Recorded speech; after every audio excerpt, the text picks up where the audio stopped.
We've got tips and recipes for healthy living. So for fun and inspiration, come and join us in the raw food world. No, I was drinking a lot of water. Welcome everybody, this is part 3 or 4, I'm not sure where we're at right now, of the journey to Michelle's house. Lord of the beautiful structure here. I like his attitude, his very raw attitude. I mean, Yeah. that's interesting. It's raw TV. Raw attitude. Raw But TV. we miss this in this valley.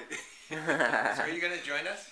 Why don't you come around this side so you can see the Yes, pictures? and we're about to get an update on the whole entire plans of our structure.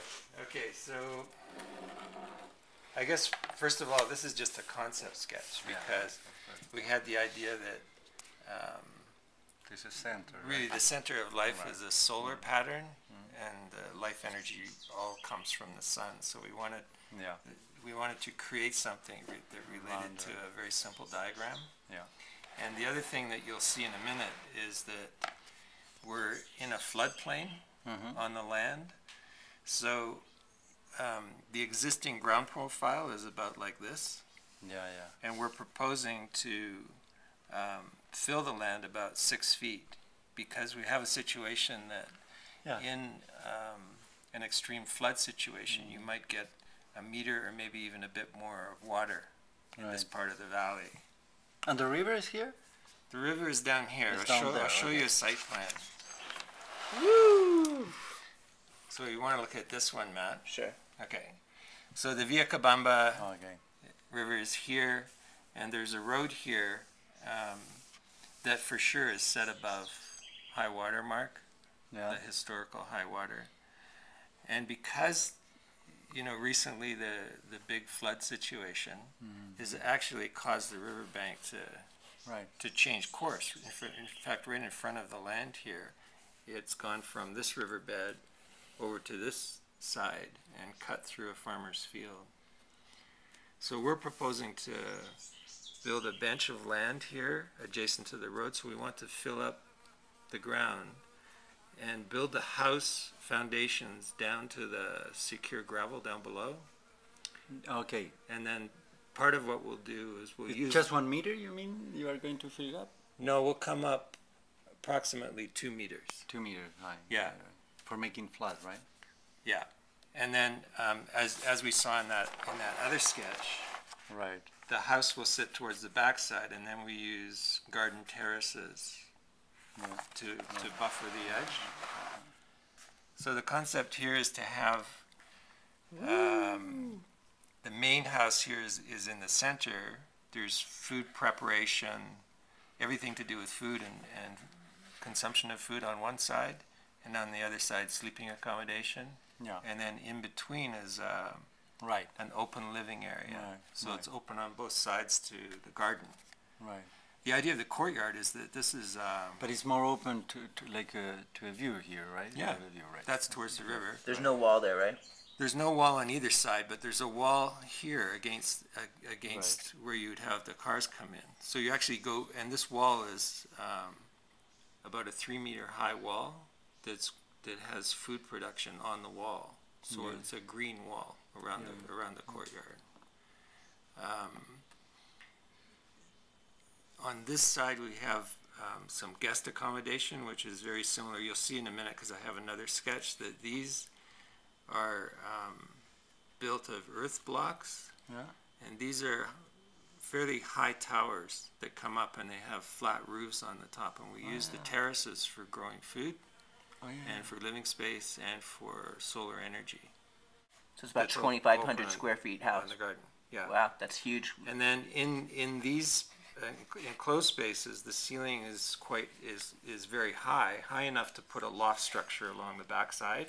Sure. So all of these enclosed spaces have loft structures. So we'll just show you this, which is like an overview sketch. Whoa! You haven't seen that? Not in its full entirety like this. We've been playing with concept sketches all week, so Yeah. so here's looking from the riverside back towards the house, and what you see here is a series of it's a living system of aquatic plants which will treat the water, which I'm sure you you're have familiar already with. this water there, or you're creating some? We're going to be, this is what we're creating through discharge. Yeah, yeah.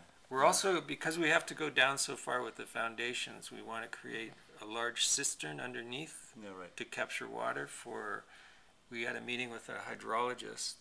Okay, so we've got a hydrologist here taking a look at our land in the river and stuff, and just to see how we're going to build our house and make sure that our plot is going to definitely be okay in the long run.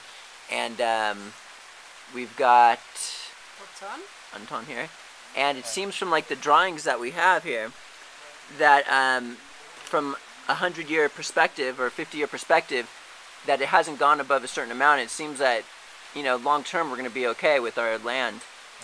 I mean, that's like the overall assessment, wouldn't you say? I think so. I think it's not going to happen a catastrophic flooding there. I think just normal, let's say, situation, like 50 centimeter or up to 1 meter, not more than that. And that's like an extreme case every 50, 25 years or so. Probably. We have to calculate a better way, but up to now, preliminary results gives that result. That's great. Thank you so much. All right.